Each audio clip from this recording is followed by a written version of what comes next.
Live from downtown Detroit, home of WDIV and Click on Detroit, Local 4 News at 11 starts now. How is it that so many adults that are responsible for children can drop the ball? Parents in Wayne Westland are furious after students are in a rollover crash and are allegedly told by a coach not to tell anyone. That's coming up. We're going to begin, though, with the next round of snow hitting Metro Detroit.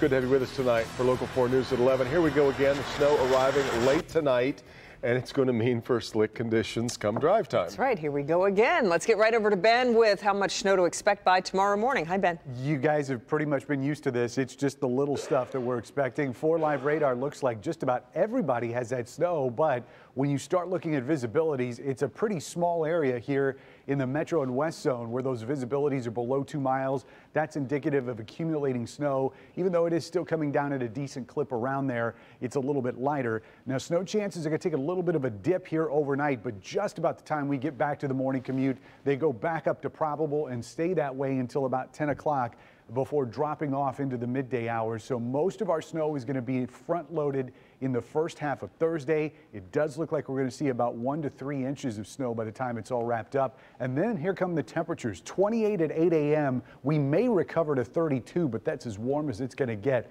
Numbers really drop off as we get into Friday morning. We'll look at single-digit temperatures and below 0 wind chills in a few minutes, guys. And thank you. And be sure to wake up with Local 4 News today. Brandon and Kim DeJulio will have weather and traffic updates on the 4s starting at 4:30 a.m.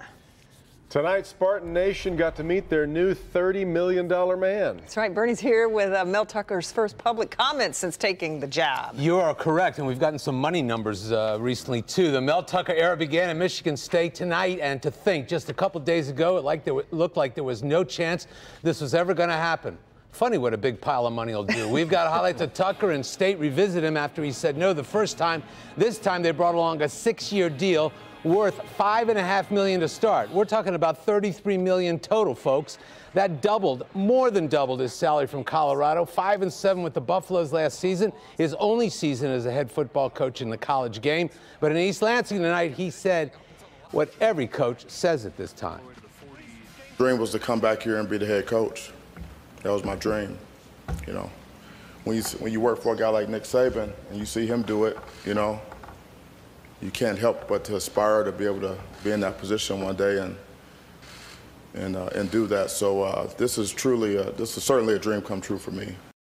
Every coach says it's a dream come true. 33 million, they're going to say it's a dream come true. He was a graduate assistant under Nick Saban at State in the late 90s. More on Tucker coming up later. But even bigger news tonight, we have learned Matthew Stafford could be on his way out of town. Sources tell us trade talks between the Lions and we'll tell you who have been underway for a while. That's coming up later in sports. That's a big story. Well, yes. Goodness gracious. I'm going to stay tuned myself. Wow, that's nice of you. I appreciate right that. Here for that. Appreciate that. We'll see you a little bit later. Yeah. All right, we've got some new information we need to get to now on a story that we first brought you last night. Wrestlers from Wayne Memorial High School allegedly told by a coach not to say a word about the rollover crash they were in. Well, now we're learning one of those wrestlers was diagnosed with a concussion. Mara McDonald is at Wayne Memorial High School. Mara, at least one mother, is livid about what happened. She sure is, Devin. And you know, the boys involved in this wreck didn't say anything to anybody until one of them got to school this week. The kid had double vision, ringing in the ears, and a terrible headache, and he went to his athletic trainer, and then the whole story started tumbling out. I'm infuriated. I'm still infuriated every single time I think about it. Vonda's son Jaden diagnosed with a concussion after he and 2 other wrestlers were in a rollover car accident in their coach's car on Saturday. And the kids say they were told not to tell. There's no excuse for it. Any way I try to wrap my brain around it, there's just no excuse, period. The boys were scheduled to go to a wrestling meet in Howell. For some reason, their bus was canceled, and their coach told them to get in his car. He got into an accident on 96 in the Howell Road exit and rolled his car over. The kids were told to crawl out, and then another coach got them on a bus to go to the meet. None were taken to the hospital to be checked out. And you took them to wrestle anyway? You took them to wrestle anyway. Anyway. The boys didn't tell anybody, but Jaden got to school on Tuesday and had a splitting headache, double vision, and had ringing in his ears and told his trainer, who alerted his mom. And when she asked him, "Honey, why didn't you say anything?" His response was he didn't want to get anybody in trouble. Back here live, the school district confirms an investigation into what happened here is underway, and right now the employment status of these coaches is not clear. We're live in Wayne tonight. I'm Mara McDonald. Back to you. No doubt a lot more for us all to learn on this. All right, Mara. Kim. All right, well, after dealing with construction for nearly 1 year, the Avenue of Fashion along Livernois on Detroit's west side is finally saying goodbye to all those orange barrels, with construction there coming to an end. Victor Williams is live along Livernois. And Victor, those businesses have taken a big hit since construction started. What, last April? Yes, last April. And finally, things are looking a whole lot different. It's been a long time coming, but this multi-million-dollar project is finally seeing the progression here. As you can tell, this sidewalk, it's a whole lot bigger, and you'll also notice that there's more lighting out here. But these business owners, they're just telling me that they're happy the construction is finally done with. After months and months of construction, Detroit's historic Avenue of Fashion is finally back to normal. It looks good. I'm excited. But with a much-needed facelift. The wider sidewalks made for more narrow streets. I think it adds to the visibility of the stores for cars that's driving by. 313 clothing store owner Clement Brown Jr. says it's a huge difference than what you saw just months ago, ultimately placing a damper on the many businesses located on the 1 mile stretch of Livernois. The dirt, the noise during the construction was rough. But now I'm just looking forward, to things kind of, leveling up. But the changes haven't been well received by everyone. Some businesses have told me that they lost customers because parking is a big problem now. Aaliyah Thomas, an employee of Noni Sherwood's Grill, may love the results of the beautification process, but has heard complaints from neighbors about patrons being confused on where to leave their cars. I think that's probably the only problem, is people mixing up a sidewalk with a parking spot, but they're trying to make their own parking spot. Ultimately, everyone agrees, however, the good outweighs the bad. Our customers come in and they haven't been in the area in some time, and they're wow, they come in like, yo, this is looking good over here. What, when did all this happen?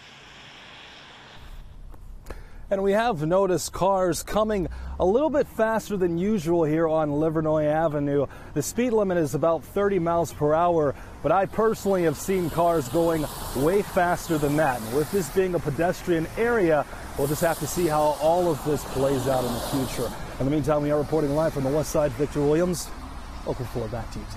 Victor, it's been a long wait. Tonight, Oakland County Executive Dave Coulter delivering his first State of the County address. He highlighted the way that he was able to raise the minimum wage for county workers to $15 an hour, but also expressed his commitment to getting a regional transit plan done in the next year.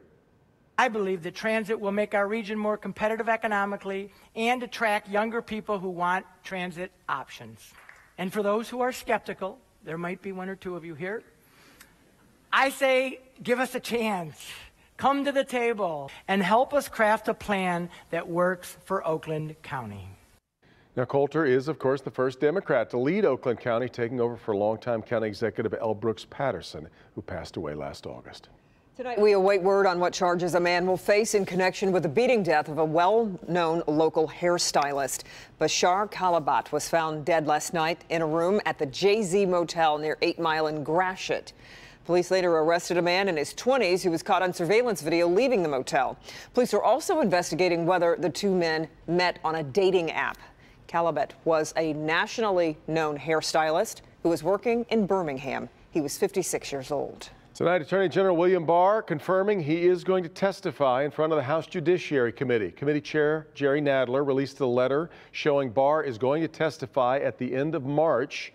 The committee wants to talk to Barr about the Justice Department's work under President Trump, including the recent decision to reverse a sentencing recommendation for longtime President Trump ally Roger Stone.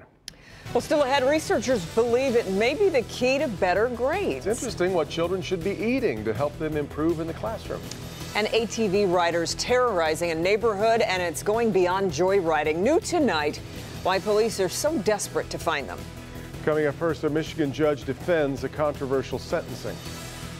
People can disagree with me about it. Lawyers can disagree with me about it. That's fine. She used racial slurs and slapped a black car salesman. Why the judge decided it didn't warrant jail time. Next.